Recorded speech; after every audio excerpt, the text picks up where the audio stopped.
Stephen Boltzmann जो नियम है उससे संबंधित एक सवाल हम देख लेते हैं, ताकि इस सवाल के ज़रिए हम जो है अच्छे से इस नियम को समझ सकें। तो एक गोला, एक घन तथा एक पतली वृत्ताकार प्लेट एक ही पदार्थ के बने हुए हैं और इनका जो द्रव्यमान है एक समान है। अब इन्हें जो है 200 सेल्सियस ताप तक गर्म किया जाता है और कमरे के ताप पर इन्हें खुला छोड़ दिया जाता है। तो हमें बताना है कि इनमें से कौन सा आकृति का जो पदार्थ है सबसे पहले ठंडा होगा। एक क्या है, गोला है, और एक घन है, और एक जो है वृत्ताकार प्लेट है। तीनों का द्रव्यमान समान है और कमरे पर उसे जो है खुला छोड़ दिया गया है। हमें बताना है कि कौन सा जो है सबसे पहले ठंडा होगा। तो ये यहाँ पर पिंड वाला सूत्र लगाएंगे। ये चूँकि कृष्णिका नहीं है, पिंड वाला सूत्र लगेगा, और पिंड में भी एकांक क्षेत्रफल वाला सूत्र नहीं लगेगा। क्षेत्रफल, पिंड का क्षेत्रफल उसमें होना चाहिए। मतलब कौन सा सूत्र लगेगा, E बराबर एप्सिलॉन सिग्मा गुणित A T का पावर 4, ये सूत्र लगेगा। तो इस सूत्र में E जो है, मतलब जो विकृत ऊर्जा जो है, विकृत ऊर्जा की जो दर है, प्रति सेकंड विकृत ऊर्जा है, वो क्षेत्रफल के अनुक्रमानुपाती होगा। मतलब जिसका क्षेत्रफल सबसे ज़्यादा है उससे विकृत ऊर्जा की दर ज़्यादा होगी, और जिसका क्षेत्रफल सबसे कम है उससे विकृत ऊर्जा की दर कम होगी। तो इन तीनों आकृतियों में सबसे कम क्षेत्रफल किसका है, गोले का। तो गोले से विकृत ऊर्जा की दर सबसे कम होगी। और सबसे ज़्यादा क्षेत्रफल किसका है, वृत्ताकार प्लेट। तो वृत्ताकार प्लेट से विकृत ऊर्जा की दर सबसे ज़्यादा होगी। तो सबसे पहले ठंडा कौन होगा, जिससे विकृत ऊर्जा की दर ज़्यादा है। तो वृत्ताकार प्लेट सबसे पहले ठंडा होगा, और सबसे जो देर में ठंडा होगा वो है गोला, क्योंकि गोला का क्षेत्रफल सबसे कम है तो उससे विकृत ऊर्जा की दर सबसे कम है, तो ये सबसे लेट में ठंडा होगा। अच्छा, ठंड के दिनों में आपने एक चीज़ देखा होगा, मतलब यहाँ गोले वाली बात आई तो मुझे एक चीज़ याद आया कि ठंड के दिनों में हम जब सोते हैं तो अपने घुटने के जो है छाती के पास कई लोग ले आते हैं। मतलब इस तरह से गोलाकार आकृति बना के सोने का प्रयास करते हैं ताकि ठंड ना लगे। या जानवरों को आपने देखा होगा ठंड के दिनों में वो एक गोलाकार आकृति बना लेते हैं, जैसे कुत्ते वगैरह हो गए या फिर गाय या बैल जो है। तो ऐसा क्यों? क्योंकि गोले का क्षेत्रफल सबसे कम होता है और हमारे शरीर से जो अवरक्त किरणें निकल रही हैं, मतलब उष्मा जो विकिरित हो रहा है, अवरक्त किरणें जो है उष्मीय किरणें हैं, उष्मीय विकिरण ही अवरक्त किरणें हैं, और वो हमारे शरीर से निकलता है।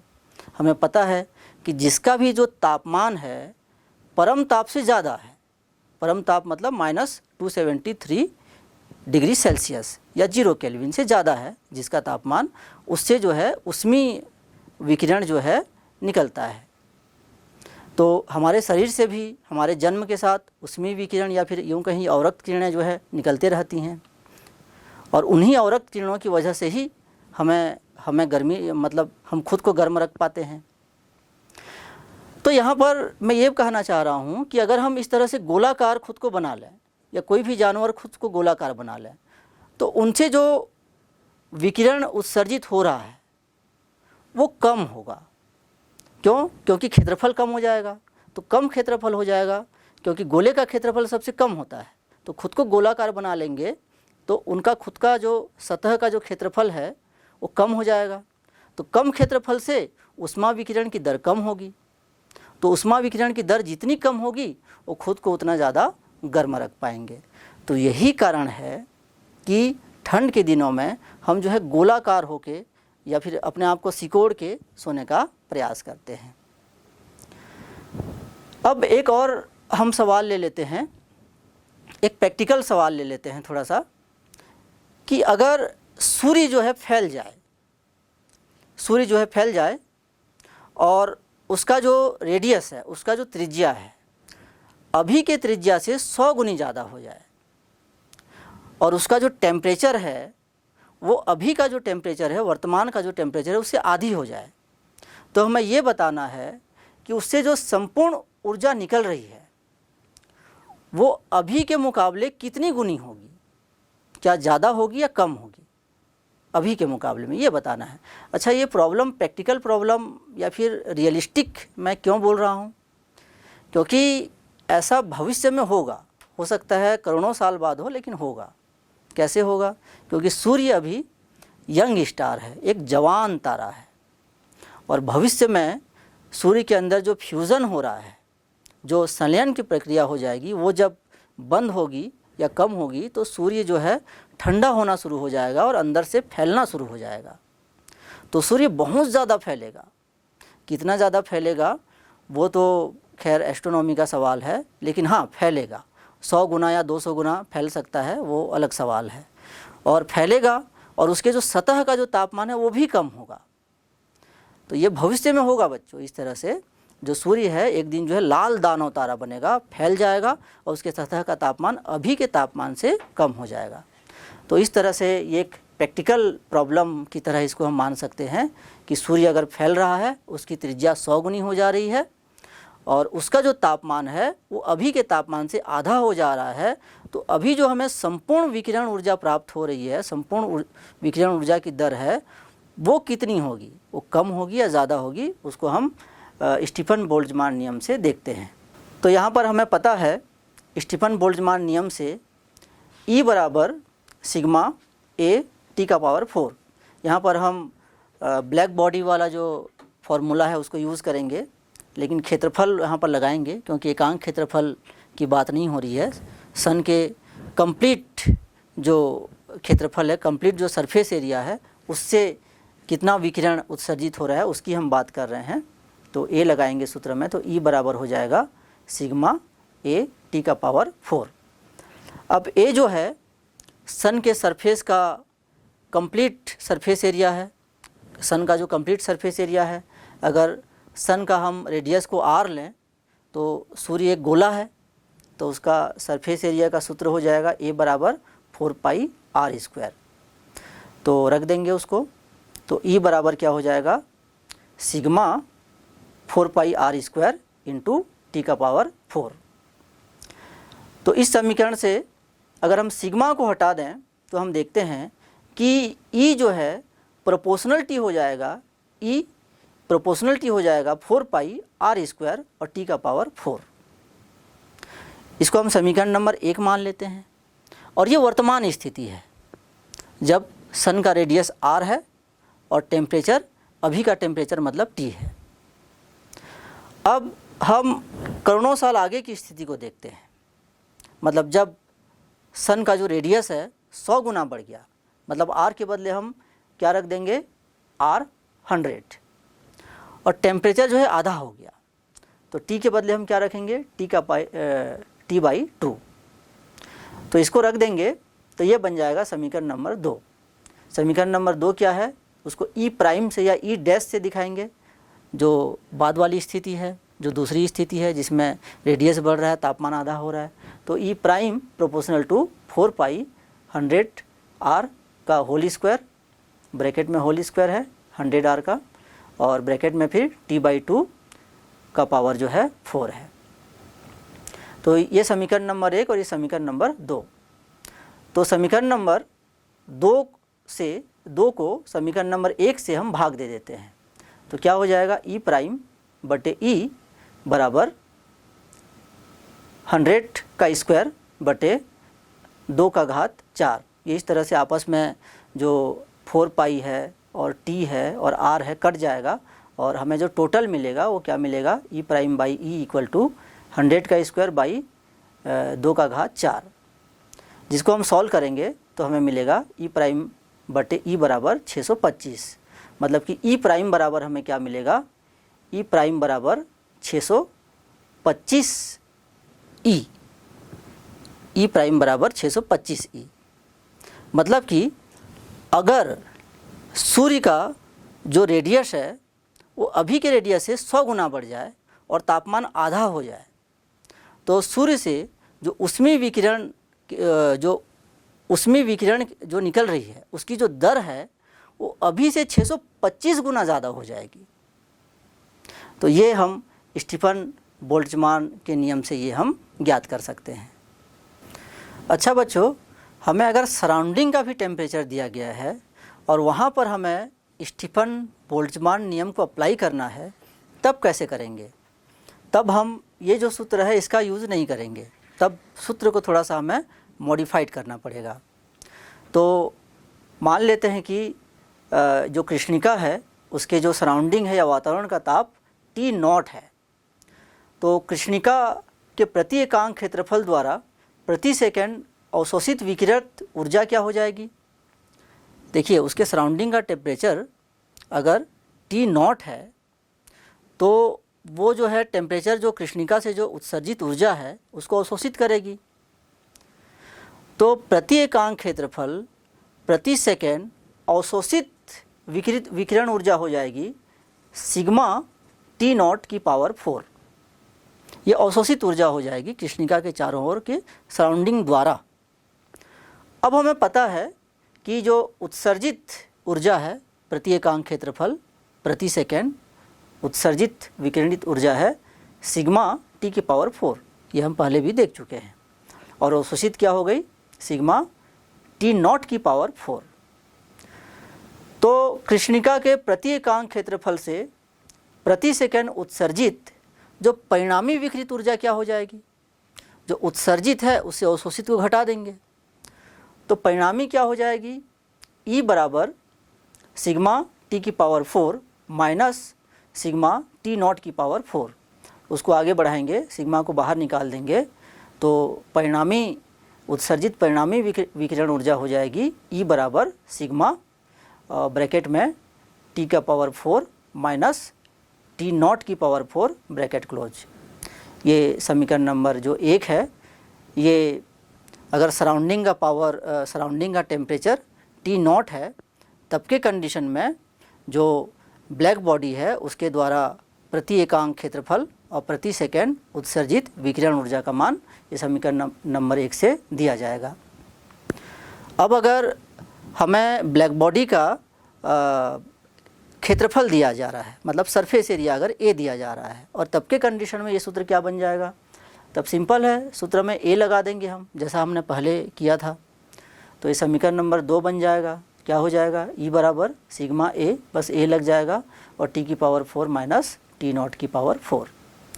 किसी पिंड के लिए अगर लिखना है समीकरण नंबर 1 को, अगर ब्लैक बॉडी नहीं है, कोई पिंड है, तब उसमें एमिसिविटी मतलब कि हम उत्सर्जकता लगा देंगे उस पिंड का, तो एप्सिलॉन लगा देंगे समीकरण 1 में। समीकरण 2 में तो किसी पिंड के एक क्षेत्रफल के लिए लिखना है हमें, किसी पिंड के एक क्षेत्रफल के लिए जो विकिरण उत्सर्जित ऊर्जा की दर, तो ये क्या हो जाएगा? E equal to epsilon sigma A और कोष्टक में T का पावर 4 माइनस T0 का पावर 4। और किसी पिंड के एकांक क्षेत्रफल के लिखना है तो A को हटा देंगे, एकांक क्षेत्रफल है तो A हट जाएगा, तो ये क्या हो जाएगा? E equal to epsilon sigma T की पावर 4 माइनस T0 की पावर 4। तो इस तरह से इन समीकरणों के माध्यम से अगर हमारे पास ब्लैक बॉडी है, उसका अगर एरिया दिया है तो एरिया लगा के भी हम सूत्र बना सकते हैं। अगर एकांक क्षेत्रफल के लिए बोल रहा है तब के लिए सूत्र है समीकरण नंबर 1। और अगर कोई पिंड है, ब्लैक बॉडी नहीं है, तब एमिसिविटी को हम अप्लाई करेंगे और सूत्र को बनाएंगे समीकरण 1 के द्वारा। अब सराउंडिंग से रिलेटेड एक क्वेश्चन कर लेते हैं। ये बहुत ही इम्पॉर्टेंट है, क्योंकि कई बार जो कंपटीशन एग्ज़ाम है उसमें सराउंडिंग का भी टेम्परेचर दिया रहता है और वहाँ हमें स्टीफन बोल्ट्जमान जो रूल है उसको अप्लाई करना रहता है। तो क्वेश्चन है कि एक धातु की गेंद का ताप जो है 527 डिग्री सेल्सियस है और पृष्ठ का क्षेत्रफल जो है 200 सेंटीमीटर स्क्वायर दिया गया है, और ये जो धातु की गेंद है इसे 27 डिग्री सेल्सियस के एक अन्य पात्र में रखा गया है, और यहाँ पर धातु की उत्सर्जकता जो है दी गई है 0.4। तो हमें जो है ऊष्मा हानि की दर निकालना है, ऊष्मा हानि की दर निकालना है हमें। तो निकाल लेंगे यहाँ पर। तो सिग्मा का मान हमें पता है कि 5.67 आपको हो सकता है दिया हो, या ना भी दिया हो तो ये आपको याद रखना है। Stefan Boltzmann constant 5.67 into 10⁻⁻8 joule per metre square second, kelvin का पावर 4। तो यहाँ पर जो क्षेत्रफल है 200 सेंटीमीटर स्क्वायर है, तो सबसे पहले एसआई में मीटर में रखना पड़ता है। तो 1 सेंटीमीटर बराबर होता है 10⁻2 मीटर। तो 200 सेंटीमीटर का वर्ग हो जाएगा 200 गुणित 10⁻2, फिर उसका भी वर्ग होगा 10⁻2 का। तो 200 गुणित 10⁻2 का वर्ग मीटर स्क्वायर, मतलब 200 गुणित 10⁻4 मीटर स्क्वायर। ये आप चेंज कर लेंगे सेंटीमीटर स्क्वायर से मीटर स्क्वायर में। अच्छा, सेल्सियस में नहीं रखना है, आपको पता ही होगा, क्योंकि एसआई में सब केल्विन में रखा जाता है। तो 527 जो सेल्सियस है उसमें प्लस 273 करेंगे केल्विन में चेंज करने के लिए, तो ये 800 केल्विन हो जाएगा। और टी नॉट सराउंडिंग का जो टेम्परेचर है 27 डिग्री सेल्सियस दिया है, तो उसमें भी 273 ऐड करेंगे, तो ये हो जाएगा 300 केल्विन। तो ये सब आंकड़ों को चेंज करने के बाद फार्मूला कौन सा यूज़ करेंगे? फार्मूला जो है पिंड वाला फार्मूला यूज़ करेंगे। यहाँ ब्लैक बॉडी का फार्मूला यूज़ नहीं करेंगे। एक पिंड है जिसका एमिसिविटी चूँकि दिया है, तो एमिसिविटी लगा हुआ, साथ में क्षेत्रफल भी दिया हुआ है, तो किसी पिंड जिसका क्षेत्रफल ए है वही वाला फार्मूला यूज़ करेंगे। तो फार्मूला क्या होगा? ई बराबर एप्सिलॉन सिग्मा ए जहाँ पर एरिया है और ब्रैकेट में टी का पावर 4 माइनस टी नॉट का पावर 4। टी जो है जो पिंड का टेम्परेचर है और टी नॉट जो है सराउंडिंग का टेम्परेचर। तो बच्चों यहाँ पर मान रख देंगे, सारी चीज़ें हमने पहले से निकाल के रखी हुई हैं। एमिसिविटी 0.4 इंटू जो सिग्मा है 5.67 इंटू 10⁻⁻8, फिर जो एरिया है 200 गुणित 10⁻4, फिर 800 का पावर 4 माइनस 300 का पावर 4। और इसमें थोड़ी सी आपको गणितीय मेहनत करनी पड़ेगी, थोड़ा सा कैलकुलेशन करना पड़ेगा, और ये स्टेप इस तरह से आगे जाएगा। और जो फाइनल वैल्यू है ई का वो क्या आ जाएगा? 182.12 जूल प्रति सेकेंड। तो जो एनर्जी जो लॉस हो रहा है, एनर्जी जिस रेट से लॉस हो रहा है, उष्मा हानि की दर क्या हो जाएगी यहाँ पर? 182.12 जूल प्रति सेकेंड। अब आइए हम स्टीफन बोल्ट्जमान के नियम से न्यूटन के शीतलन नियम को हम कनेक्ट करते हैं, या फिर यूँ कहें कि स्टीफन बोल्ट्जमान नियम से न्यूटन के शीतलन नियम को हम निकालते हैं। तो मान लेते हैं एक गर्म कृष्णिका है और उसका टेम्परेचर T है, और उसके जो चारों ओर का जो टेम्परेचर है वो T नॉट है, और ये जो टेम्परेचर है उनमें डिफरेंस बहुत कम है। मतलब कि जो हमारा ब्लैक बॉडी है उसका टेम्परेचर T और जो सराउंडिंग का टेम्परेचर T नॉट, दोनों के बीच में अंतर कम मान लेते हैं। ये हम एजम्पशन करते हैं, मान लेते हैं। तो यहाँ पर T माइनस टी नॉट बराबर डेल टी ले लेते हैं, ये जहाँ पर डेल टी बहुत ही छोटा होगा। तो T बराबर हो जाएगा यहाँ पर T बराबर T naught plus del T. और अगर जो गर्म कृष्णिका है, जो हॉट जो ब्लैक बॉडी है, उससे उत्सर्जित प्रति एकांक क्षेत्रफल ऊष्मीय ऊर्जा की दर अगर E है, अगर जो हमारा ब्लैक बॉडी है उससे उत्सर्जित जो प्रति एकांक क्षेत्रफल ऊष्मीय ऊर्जा की दर अगर E माने, तो E बराबर यहाँ हो जाएगा सिग्मा T की पावर 4 माइनस टी नॉट की पावर 4। ये सूत्र हम देख चुके हैं ब्लैक बॉडी के लिए। यहाँ पर प्रति एकांक क्षेत्रफल ले रहे हैं इसीलिए ए नहीं लगाएंगे, और ब्लैक बॉडी भी ले रहे हैं इसीलिए एमिसिविटी मतलब एप्सिलॉन भी नहीं लगाएंगे। तो सिंपल सूत्र हो जाएगा सराउंडिंग वाला जो हम पहले देखे थे, E equal to sigma T की पावर 4 माइनस टी नॉट की पावर 4। तो हम पहले ही निकाल चुके हैं T equal to T naught plus del T, तो उसको यहाँ पर रख देंगे। तो T के बदले हम रख देंगे T naught plus del T, तो पूरे का ब्रैकेट में पावर 4 आ जाएगा। अब देखिए दोनों पक्षों में से हम टी नॉट को बाहर निकाल सकते हैं। तो टी नॉट का पावर 4 बाहर निकलेगा, तो सिग्मा टी नॉट का पावर 4 और बड़ा ब्रैकेट, उसके बाद छोटे ब्रैकेट में जो पहला जो छोटा ब्रैकेट था उसमें से टी नॉट बाहर निकल गया तो 1 बचेगा, और जो छोटा ब्रैकेट में वहाँ डेल टी है तो वहाँ से भी हम टी नॉट को बाहर निकाले हैं तो बटे में आ जाएगा, तो del T by T naught हो जाएगा और पूरे का पावर 4, और टी नॉट का पावर 4 बाहर निकल गया तो वहाँ बच जाएगा 1। तो इस तरह से हमें ये समीकरण प्राप्त होगा।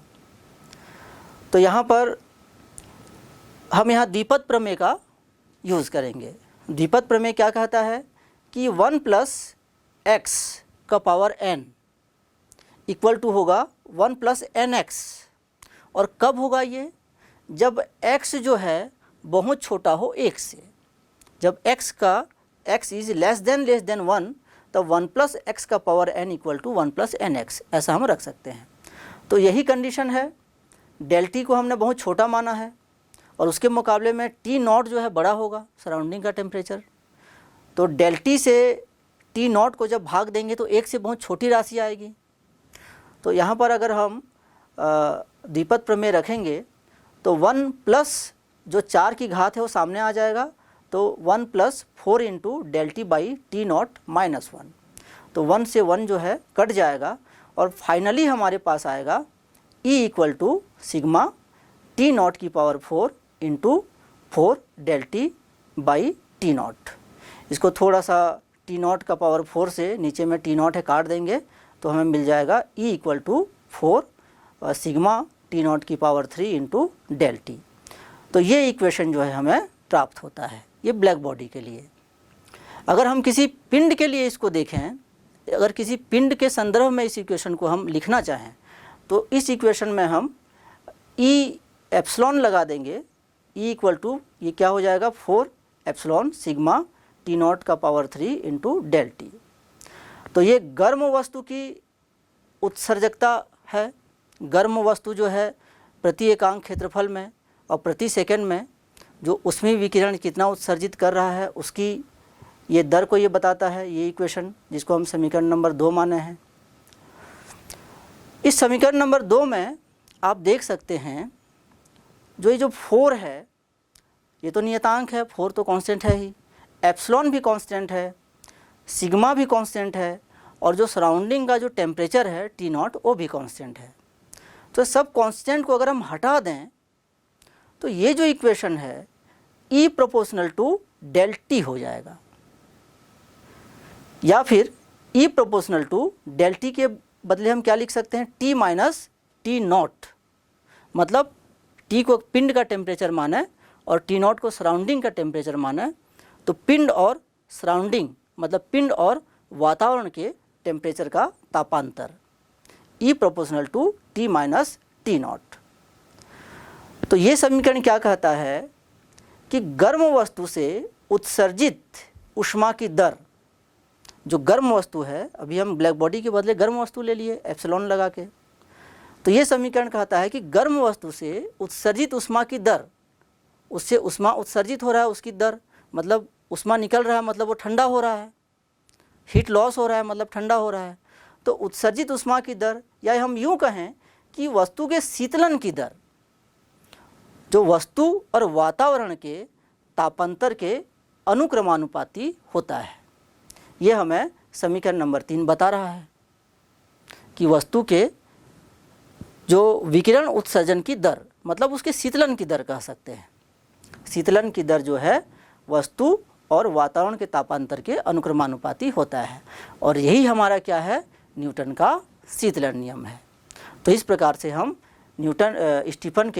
स्टीफन के नियम से या स्टीफन बोल्ट्जमान के नियम से स्टार्ट करते हुए न्यूटन के शीतलन के नियम तक पहुंच सकते हैं। बच्चों, आइए अब हम देखते हैं ग्रीन हाउस प्रभाव क्या है। ठंडे प्रदेशों में फल एवं सब्जियां उगाने के लिए ग्रीन हाउस बनाया जाता है, या फिर उसे हरित घर या फिर हरित पौधा घर कहते हैं। वो क्या होता है, असल में उसमें कांच की या फिर प्लास्टिक की पारदर्शी इस तरह से घर जैसे बनाया जाता है और उसके अंदर में फलियां सब्जियां उगाई जाती हैं। ये जो घर हैं ये ठंडे प्रदेशों में ये घर बनाए जाते हैं। क्यों बनाए जाते हैं? क्योंकि बहुत सारी फल और सब्जियां ऐसे होती हैं जो बहुत ज़्यादा ठंड में जो हैं वो नहीं उगती हैं, तो उन फलों और सब्जियों को गर्मी चाहिए। तो गर्मी कैसे मिलेगी? तो इस तरह के जब घर बनाए जाते हैं तो इसमें जो है सूर्य का प्रकाश, जिसमें दृश्य प्रकाश भी है और अवरक्त किरणें भी हैं, वे आती हैं। मतलब जो ऊष्मीय विकिरणें, अवरक्त विकिरण मतलब ऊष्मीय विकिरणें और दृश्य प्रकाश सारे आती हैं और यहाँ पर जो है फंस जाती है, मतलब ट्रैप हो जाती हैं इस घर के अंदर में। अंदर आ जाती हैं, लेकिन अंदर आने के बाद वे ये जो शेड बना हुआ है जो कांच का या फिर जो पारदर्शी प्लास्टिक का, उसके बाहर नहीं जा पाती। जो ऊष्मा है अंदर आ जाती है लेकिन बाहर नहीं जा पाती, और इस तरह से जो है ये जो है घर जो है गर्म रहता है। और इस गर्मी की वजह से फल और सब्जियां जो कि उन ठंडे प्रदेशों में नहीं उग पाती, इन पौध घरों में, इन ग्रीन हाउस जो है, ये जो हरित पौधा जो घर है, यहाँ पर वो फल और सब्जियां उग जाती हैं।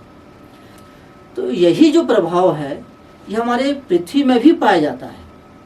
हमारे पृथ्वी में क्या होता है कि सूर्य से जो दृश्य प्रकाश और जो अवरक्त किरणें जो पृथ्वी तक जो आती हैं, वे हमारे वायुमंडल को पार करके पृथ्वी की सतह पे आपतित होती हैं, जिससे कि पृथ्वी की जो सतह है गर्म हो जाती है। अब पृथ्वी की सतह से जो ऊष्मीय विकिरण है वे जब रिफ्लेक्ट होता है, परावर्तित होकर जब ऊपर जाता है, तो ऊपर में जो वायुमंडल में जो ग्रीन हाउस गैसेज हैं, जैसे कि CO2, मीथेन, नाइट्रस ऑक्साइड इत्यादि, ये गैसेस क्या करते हैं, ये पृथ्वी की सतह से जो ऊष्मीय विकिरण या जो अवरक्त विकिरण जो परावर्तित होकर जो वायुमंडल में जाती है उसको अवशोषित कर लेते हैं। और जो है पृथ्वी का जो वायुमंडल है इन गैसों के द्वारा अवरक्त किरणों को अवशोषित करने के कारण गर्म हो जाती है। तो इस तरह से जो ऊष्मीय विकिरण सूर्य से पृथ्वी पे आपतित होता है वे पुनः परावर्तित होकर बाहर नहीं जा पाता। इन गैसों के कारण से, जिन गैसों को हम ग्रीन हाउस गैस कहते हैं, ये पृथ्वी पे ही जो ऊष्मा जो है, ऊष्मीय विकिरण जो है ट्रैप हो जाता है, फंस जाता है, जिसकी वजह से पृथ्वी गर्म हो रही है। और पृथ्वी के इस गर्म होने को ही हम क्या कहते हैं, एक शब्द है ग्लोबल वार्मिंग। ग्लोबल वार्मिंग के भी बहुत सारे साइड इफेक्ट हैं, जैसे कि ग्लेशियर पिघल रहा है। खैर ये एक अलग टॉपिक बनेगा। तो ग्रीन हाउस प्रभाव क्या है कि सूर्य से विकिरणों का आना, जिसमें दृश्य प्रकाश, ऊष्मीय विकिरण अर्थात की अवरक्त विकिरणें हैं, वे विकिरण पृथ्वी की सतह से टकराती हैं, जिससे पृथ्वी की सतह गर्म होती है। और वहाँ से जब वो उन विकिरणों को रिफ्लेक्ट करती है, परावर्तित करती है, तो उसके बाद वो पुनः वायुमंडल में या आकाश में पुनः वापस नहीं जा पाती। वहाँ पर जो गैसेस हैं, जो ग्रीन हाउस गैसेस हैं, वो उसको क्या कर लेते हैं, अवशोषित कर लेते हैं, जिसकी वजह से पृथ्वी का वायुमंडल गर्म हो जाता है। इसी को हम कहते हैं ग्रीन हाउस प्रभाव। ग्रीन हाउस प्रभाव जो है पृथ्वी को गर्म करने में महत्वपूर्ण भूमिका निभाता है। अगर ग्रीन हाउस प्रभाव नहीं होता तो पृथ्वी का जो वातावरण का जो तापमान है लगभग -18 डिग्री सेल्सियस होता, और इस स्थिति में पृथ्वी में जीवन बहुत ही मुश्किल हो जाता। तो ग्रीन हाउस प्रभाव से एक तरफ तो पृथ्वी का वातावरण गर्म हो रहा है, उसका एक अलग ही एक माइनस पॉइंट है या नुकसान है, लेकिन अगर ग्रीन हाउस प्रभाव नहीं होता तो भी पृथ्वी का जो तापमान है इतना कम होता कि पृथ्वी में जीवन जो है मुश्किल हो जाता।